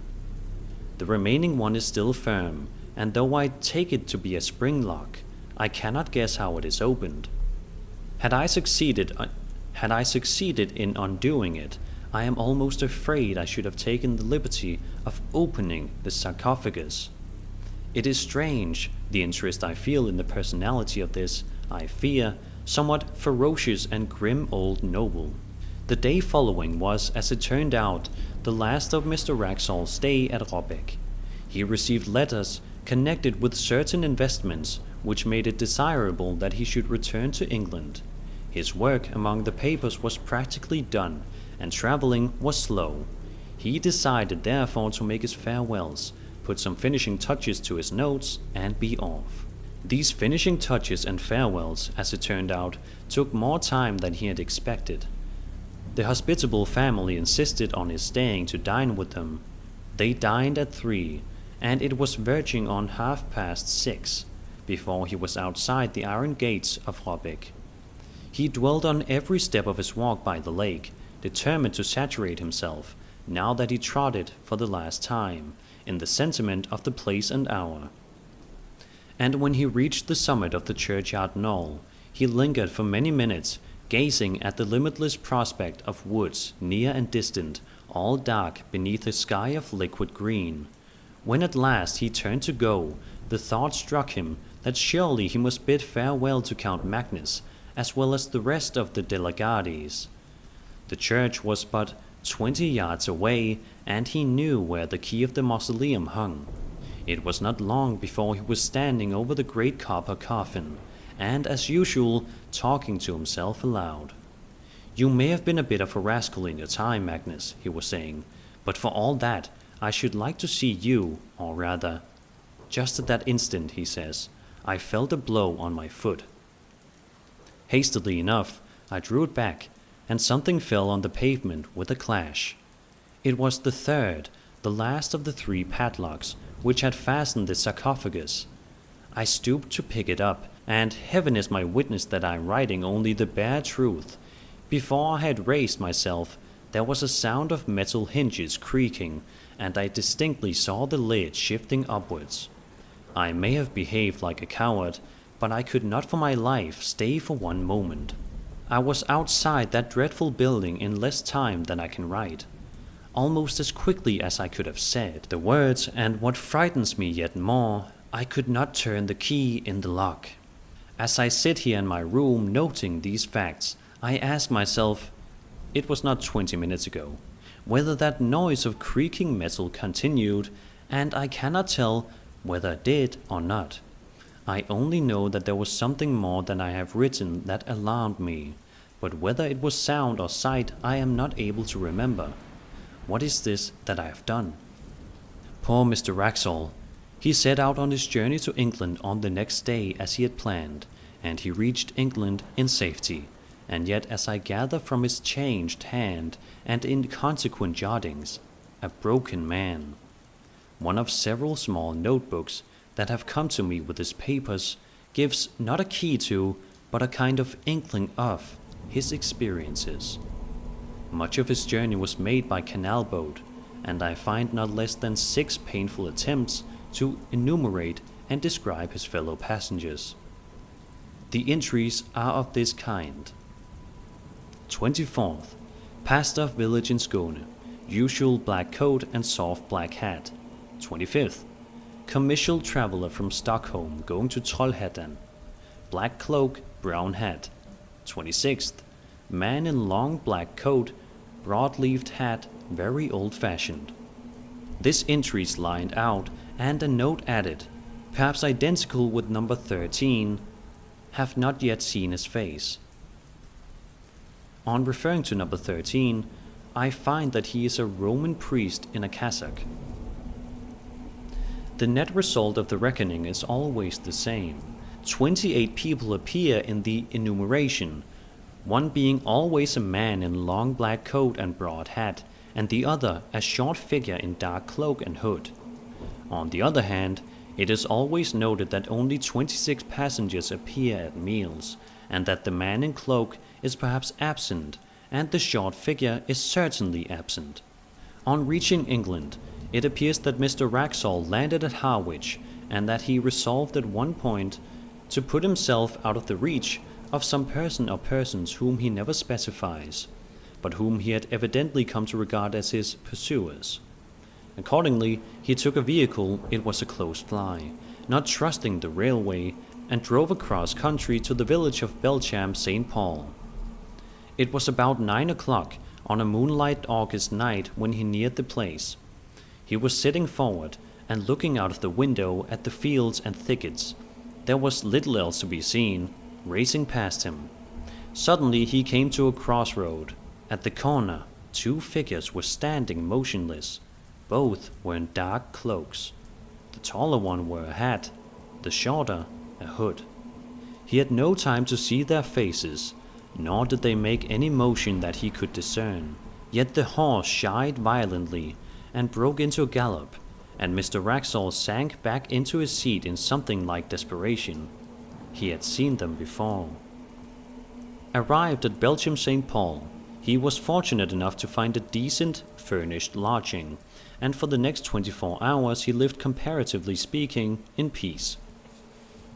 His last note were written on this day. They are too disjointed and ejaculatory to be given here in full, but the substance of them is clear enough. He is expecting a visit from his pursuers, how or when he knows not, and his constant cry is, "What has he done?" and "Is there no hope?" Doctors, he knows, would call him mad. Policemen would laugh at him. The parson is away. What can he do but lock his door and cry to God? People still remembered last year at Belcham St. Paul how a strange gentleman came one evening in July years back, and how the next morning, but one, he was found dead, and there was an inquest, and the jury that viewed the body fainted. 7 of them died, and none of them would speak to what they see, and the verdict was visitation of God, and how the people as kept the house moved out that same week, and went away from that part. But they do not, I think, know that any glimmer of light has ever been thrown, or could be thrown, on the mystery. It so happened that last year the little house came into my hands as part of a legacy. It had stood empty since 1863, and there seemed no prospect of letting it. So I had it pulled down, and the papers of which I have given you an abstract were found in a forgotten cupboard under the window in the best bedroom. The third story of the night is called The Pit and the Pendulum, written by Edgar Allan Poe. I was sick unto death with that long agony, and when they at length unbound me, and I was permitted to sit, I felt that my senses were leaving me. The sentence, the dread sentence of death, was the last of distinct accentuation which reached my ears. After that, the sound of the inquisitorial voices seemed merged in one dreamy, indeterminate hum. It conveyed to my soul the idea of revolution, perhaps from its association in fancy with the burr of a mill wheel. This only for a brief period, for presently I heard no more. Yet, for a while, I saw, but with how terrible an exaggeration, I saw the lips of the black-robed judges. They appeared to me white, whiter than the sheet upon which I traced these words, and thin even to grotesqueness, thin with the intensity of their expression of firmness, of immovable resolution, of stern contempt of human torture. I saw that the decrees of what to me was fate were still issuing from those lips. I saw them writhe with a deadly locution. I saw them fashion the syllables of my name, and I shuddered because no sound succeeded. I saw, too, for a few moments of delirious horror, the soft and nearly imperceptible waving of the sable draperies which enwrapped the walls of the apartment, and then my vision fell upon the 7 fall candles upon the table. At first they wore the aspect of charity, and seemed white slender angels, who would save me. But then, all at once, there came a most deadly nausea over my spirit, and I felt every fiber in my frame thrill as if I had touched the wire of a galvanic battery, while the angel forms became meaningless spectres with heads of flame, and I saw that from them there would be no help. And then there stole into my fancy like a rich musical note the thought of what sweet rest there must be in the grave. The thought came gently and stealthily, and it seemed long before it attained full appreciation, but just as my spirit came at length properly to feel and entertain it, the figures of the judges vanished, as if magically, from before me. The tall candles sank into nothingness, their flames went out utterly, the blackness of darkness supervened, all sensations appeared swallowed up in a mad rushing descent as of the soul of Hades. Then silence and stillness and night were the universe. I had swooned, but still will not say that all of consciousness was lost. What of it there remained, I still not attempt to define, or even to describe, yet all was not lost. On the deepest slumber, no. In delirium, no. In a swoon, no. In death, no. Even in the grave, all is not lost. Else there is no immortality for man. Arousing from the most profound of slumbers, we break the gossamer web of some dream. Yet in a second afterwards, so frail may that web have been, we remember not that we have dreamed. In the return to life from the swoon, there are two stages. First, that of the sense of mental or spiritual. Secondly, that of the sense of physical existence. It seems probable that if, upon reaching the second stage, we could recall the impressions of the first, we should find these impressions eloquent in memories of the gulf beyond. And that gulf is what? How at least shall we distinguish its shadows from those of the tomb? But if the impressions of what I have termed the first stage are not at will recalled, yet, after long interval, go they not come unbidden, while we marvel whence they come. He who has never swooned is not he who finds strange palaces and wildly familiar faces in coals that glow, is not he who beholds, floating in mid-air, the sad visions that the many may not view, is not he who ponders over the perfume of some noble flower, is not he whose brain grows bewildered with the meaning of some musical cadence which has never before rested his attention. Amid frequent and thoughtful endeavors to remember, amid earnest struggles to regather some token of the state of seeming nothingness into which my soul had lapsed, there have been moments when I have dreamed of success. There have been brief, very brief periods when I have conjured up remembrances which the lucid reason of a later epoch assures me could have had reference only to that condition of seeming unconsciousness. These shadows of memory tell indistinctly of tall figures that lifted and bore me in silence down, down, still down, till a hideous dizziness oppressed me at the mere idea of the interminableness of the descent. They tell also of a vague horror at my heart, on account of that heart's unnatural stillness. Then comes a sense of sudden motionlessness throughout all things, as if those who bore me, a ghastly train, had outrun in their descent the limits of the limitless, and paused from the wearisomeness of their toil. After this I call to mind flatness and dampness, and then all is madness, the madness of a memory which busies itself among forbidden things. Very suddenly there came back to my soul motion and sound, the tumultuous motion of the heart, and in my ears the sound of its beating. Then a pause in which all is blank. Then again sound and motion and touch, a tinkling sensation pervading my frame. Then the mere consciousness of existence without thought, a tinkling sensation pervading my frame. Then the mere consciousness of existence without thought, a condition which lasted long. Then, very suddenly, thought and shuddering terror and earnest endeavor to comprehend my true state.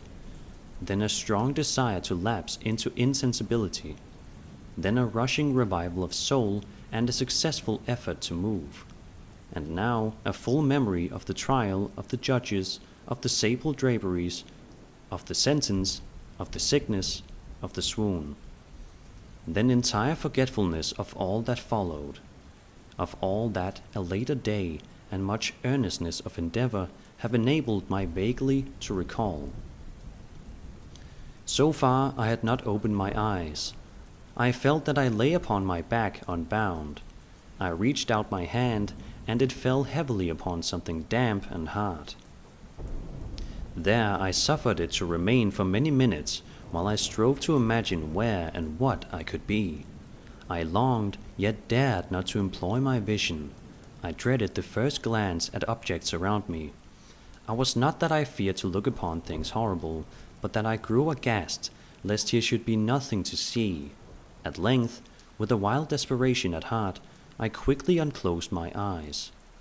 My worst thoughts then were confirmed. The blackness of eternal night encompassed me. I struggled for breath. The intensity of the darkness seemed to oppress and stifle me. The atmosphere was intolerably close. I still lay quietly and made effort to exercise my reason. I brought to mind the inquisitorial proceedings and attempted from that point to deduce my real condition. The sentence had passed, and it appeared to me that a very long interval of time had since elapsed. Yet not for the moment did I suppose myself actually dead. Such a supposition, notwithstanding what we read in fiction, is altogether inconsistent with real existence. But where and in what state was I? The condemned to death, I knew, perished usually at the autos da fe, and one of these had been held on the very night of the day of my trial. Had I been remanded to my dungeon to await the next sacrifice, which would not take place for many months. This I at once saw could not be. Victims had been in immediate demand. Moreover, my dungeon, as well as all the condemned cells at Toledo, had stone floors, and light was not altogether excluded. A fearful idea now suddenly drove the blood in torrents upon my heart, and for a brief period I once more relapsed into insensibility. Upon recovering, I at once started to my feet, trembling convulsively in every fiber. I thrust my arms wildly above and around me in all directions. I felt nothing, yet dreaded to move a step, lest I should be impeded by the walls of a tomb. Perspiration burst from every pore, and stood in cold big beads upon my forehead. The agony of suspense grew at length intolerable, and I cautiously moved forward, with my arms extended and my eyes staining from their sockets, in the hope of catching some faint ray of light. I proceeded for many paces, but still all was blackness and vacancy.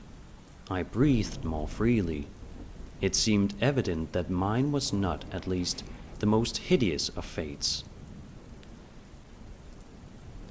And now, as I still continued to step cautiously onward, there came thronging upon my recollection 1,000 vague rumors of the horrors of Toledo. Of the dungeons there had been strange things narrated. Fables I had always deemed them, but yet strange and too ghastly to repeat, save in a whisper. Was I left to perish of starvation in this subterranean world of darkness, or what fate, perhaps even more fearful, awaited me? That the result would be death, and a death of more than customary bitterness, I knew too well the character of my judges to doubt. The mode and the hour were all that occupied or distracted me. My outstretched hands at length encountered some solid obstruction. It was a wall, seemingly of stone masonry, very smooth, slimy, and cold. I followed it up, stepping with all the careful distrust with which certain antique narratives had inspired me. This process, however, afforded me no means of ascertaining the dimensions of my dungeon, as I might make its circuit and return to the point whence I set out, without being aware of the fact, so perfectly uniform seemed the wall. I therefore sought the knife, which had been in my pocket, when led into the inquisitorial chamber, but it was gone. My clothes had been exchanged for a wrap of coarse serge. I had thought of forcing the blade in some minute crevice of the masonry so as to identify my point of departure. The difficulty, nevertheless, was but trivial, although in the disorder of my fancy it seemed at first insuperable. I tore a part of the hem from the robe and placed the fragment at full length, and at right angles to the wall. In groping my way around the prison, I could not fail to encounter this rag upon completing the circuit. So at least I thought, but I had not counted upon the extent of the dungeon or upon my own weakness. The ground was moist and slippery. I staggered onward for some time, when I stumbled and fell. My excessive fatigue induced me to remain prostrate, and sleep soon overtook me as I lay. Upon awaking and stretching forth an arm, I found beside me a loaf and a pitcher with water. I was too much exhausted to reflect upon this circumstance, but ate and drank with avidity. Shortly afterward, I resumed my tour around the prison, and with much toil came at last upon the fragment of the serge. Up to the period when I had counted 52 paces, and upon resuming my walk I had counted 48 more. When I arrived at the rag, there were in all then 100 paces, and admitting 2 paces to the yard, I presumed the dungeon to be 50 yards in circuit. I had met, however, with many angles in the wall, and thus I could not help supposing it to be. I had little object, certainly no hope, in these researches, but a vague curiosity prompted me to continue them. Quitting the wall, I resolved to cross the area of the enclosure. At first I proceeded with extreme caution, for the floor, although seemingly of solid material, was treacherous with slime. At length, however, I took courage and did not hesitate to step firmly, endeavoring to cross in as direct a line as possible. I had advanced some 10 or 12 paces in this manner, when the remnant of the torn hem of my robe became entangled between my legs. I stepped on it and fell violently on my face.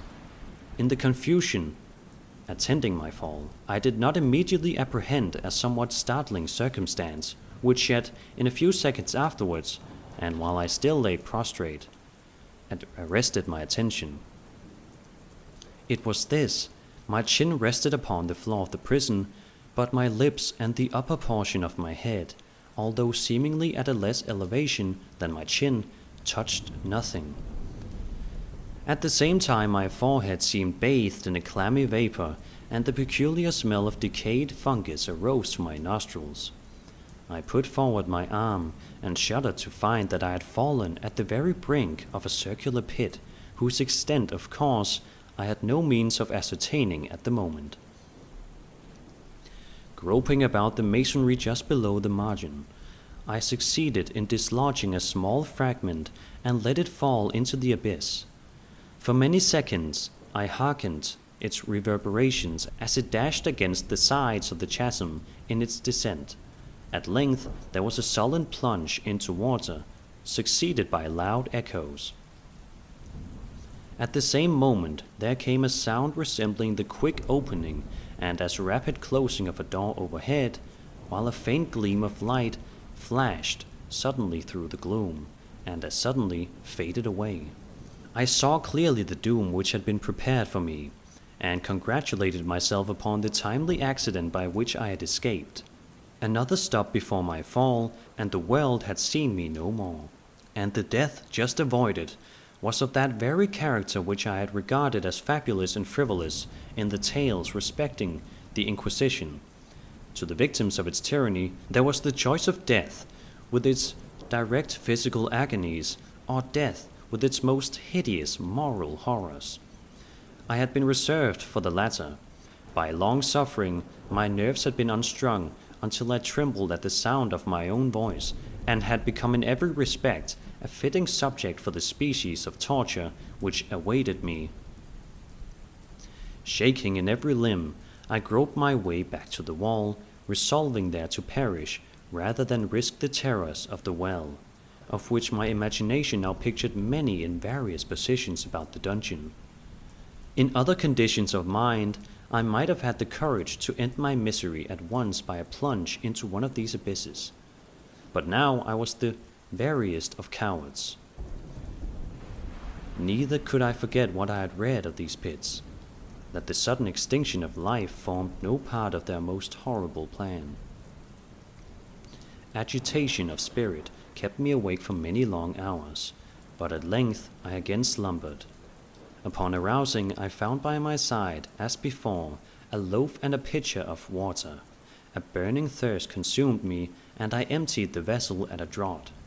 It must have been drugged, for scarcely had I drunk before I became irresistibly drowsy. A deep sleep fell upon me, a sleep like that of death. How long it lasted, of course, I know not. But when once again I unclosed my eyes, the objects around me were visible. By a wild sulphurous luster, the origin of which I could not at first determine, I was enabled to see the extent and aspect of the prison. In its size I had been greatly mistaken. The whole circuit of its walls did not exceed 25 yards. For some minutes this fact occasioned me a world of vain trouble. Vain indeed, for what could be of less importance under the terrible circumstances which environed me than the mere dimensions of my dungeon? But my soul took a wild interest in trifles, and I busied myself in endeavors to account for the error I had committed in my measurement.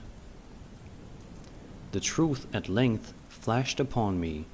In my first attempt at exploration, I had counted 52 paces up to the period when I fell. I must then have been within a pace or two of the fragment of surge. In fact, I had nearly performed the circuit of the vault. I then slept, and upon awaking, I must have returned upon my steps, thus supposing that circuit nearly double what it actually was. My confusion of mind prevented me from observing that I began my tour with the wall to the left, and ended it with the wall to the right. I had been deceived, too, in respect to the shape of the enclosure. In feeling my way, I had found many angles, and thus deduced an idea of great irregularity.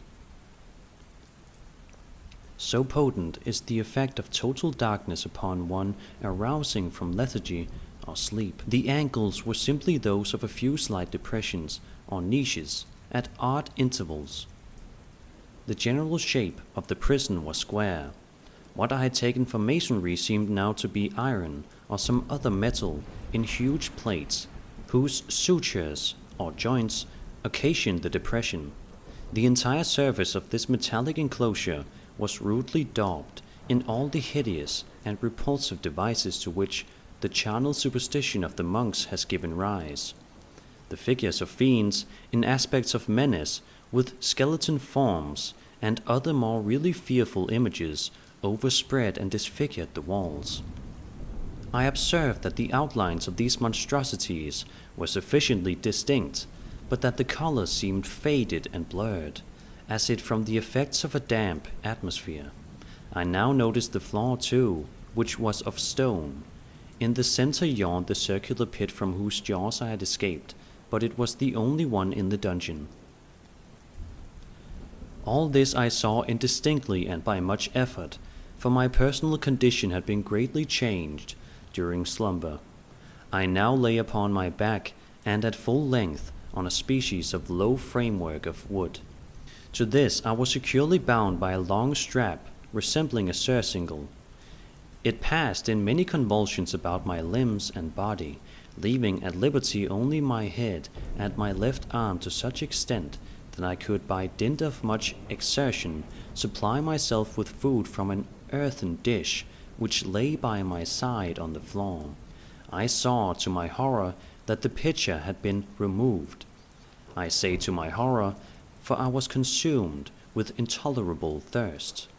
This thirst it appeared to be the design of my persecutors to stimulate, for the food in the dish was meat pungently seasoned. Looking upward, I surveyed the ceiling of my prison.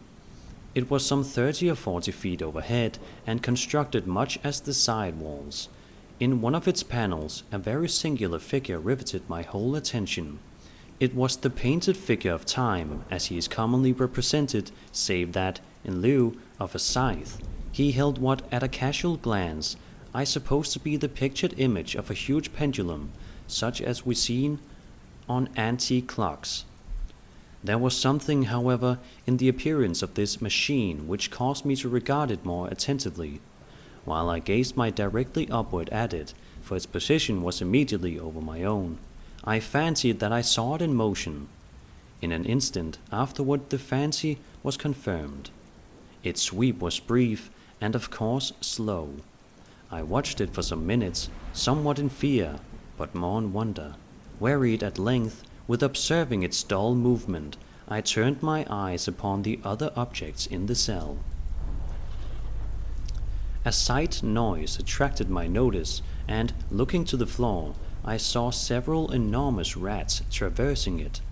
They had issued from the well, which lay just within view to my right. Even then, while I gazed, they came up in troops, hurriedly with ravenous eyes, allured by the scent of the meat. From this it required much effort and attention to scare them away. It might have been half an hour, perhaps even an hour, for I could take but imperfect note of time, before I again cast my eyes upward. What I then saw confounded and amazed me. The sweep of the pendulum had increased in extent by nearly a yard. As a natural consequence, its velocity was also much greater, but what mainly disturbed me was the idea that it had perceptibly descended. I now observed, with what horror it is needless to say, that its nether extremity was formed of a crescent of glittering steel, about a foot in length from horn to horn, the horns upward, and the under edge evidently as keen as that of a razor. Like a razor also, it seemed massy and heavy, tapering from the edge into a solid and broad structure above. It was appended to a weighty rod of brass, and the whole hissed as it swung through the air. I could no longer doubt the doom prepared for me by monkish ingenuity in torture. My cognizance of the pit had become known to the inquisitorial agents, the pit whose horrors had been destined for so bold a recusant as myself, the pit typical of hell and regarded by rumor as the ultima thule of all their punishments. The plunge into this pit I had avoided by the merest of accidents, and I knew that surprise, or entrapment into torment, formed an important portion of all the grotesquerie of these dungeon deaths. Having failed to fall, it was no part of the demon plan to hurl me into the abyss, and thus, there being no alternative, a different and milder destruction awaited me. Milder! I half smiled in my agony as I thought of such application of such a term. What boots it to tell of the long hours of horror more than mortal, during which I counted the rushing vibration of the steel, inch by inch, line by line, with a descent only appreciable at intervals that seemed ages. Down and still down it came. Days passed. It might have been that many days passed, ere it swept so closely over me as to fan me with its acrid breath. The odor of the sharp steel forced itself into my nostrils. I prayed, I wearied heaven with my prayer for its more speedy descent. I grew frantically mad and struggled to force myself upward against the sweep of the fearful scimitar. And then I fell suddenly calm and lay smiling at the glittering death, as a child at some rare bauble. There was another interval of utter insensibility. It was brief, for, upon again lapsing into life, there had been no perceptible descent in the pendulum. But it might have been long, for I knew there were demons who took note of my swoon, and who could have arrested the vibration at pleasure. Upon my recovery, too, I felt very, inexpressibly sick and weak, as if through long inanition. Even amid the agonies of that period, the human nature craved food. With painful effort, I outstretched my left arm as far as my bonds permitted.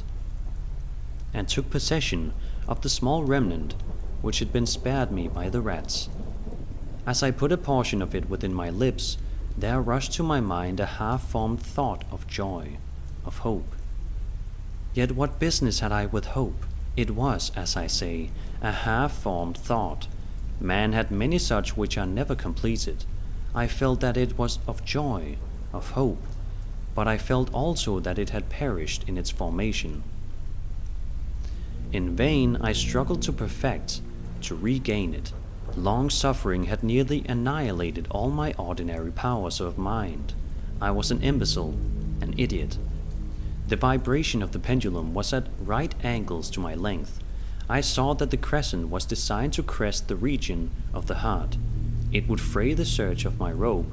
It would return and repeat its operations again and again.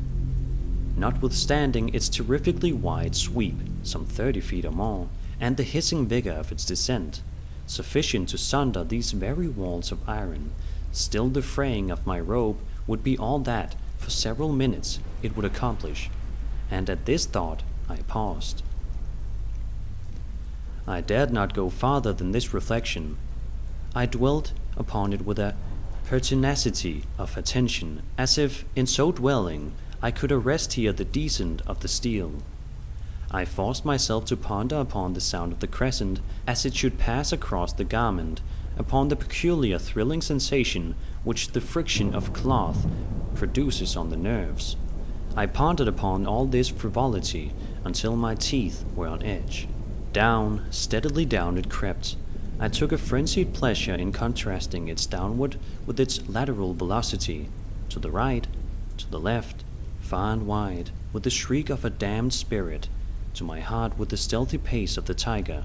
I alternately laughed and howled as the one or the other idea grew predominant. Down, certainly, relentlessly down. It vibrated within 3 inches of my bosom.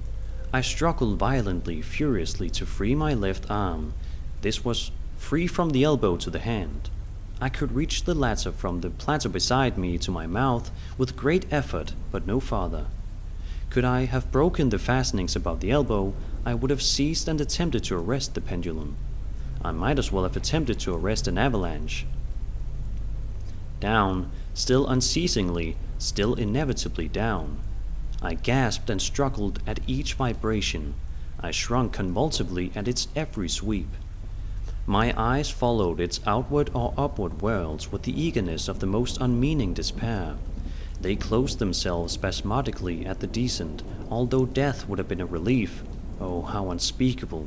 Still I quivered in every nerve to think how slight a sinking of the machinery would precipitate that keen glistening axe upon my bosom. It was hope that prompted the nerve to quiver, the frame to shrink. I was hope, the hope that triumphs on the rack, that whispers to the death-condemned even in the dungeons of the Inquisition. I saw that some 10 or 12 vibrations would bring the steel in actual contact with my robe, and with this observation there suddenly came over my spirit all the keen, collected calmness of despair. For the first time during many hours, or perhaps days, I thought. It now occurred to me that the bandage or surcingle which enveloped me was unique. I was tied by no separate cord. The first stroke of the razor-like crescent, athwart any portion of the band, would so detach it that it might be unwound from my person by means of my left hand. But how fearful in that case the proximity of the steel, the result of the slightest struggle how deadly. Was it likely, moreover, that the minions of the torturer had not foreseen and provided for this possibility? Was it probably that the bandage crossed my bosom in the track of the pendulum, dreading to find my fate, and, as it seemed, my last hope frustrated, I so far elevated my head as to obtain a distinct view of my breast. The surcingle enveloped my limbs and body close in all directions, save in the path of the destroying crescent.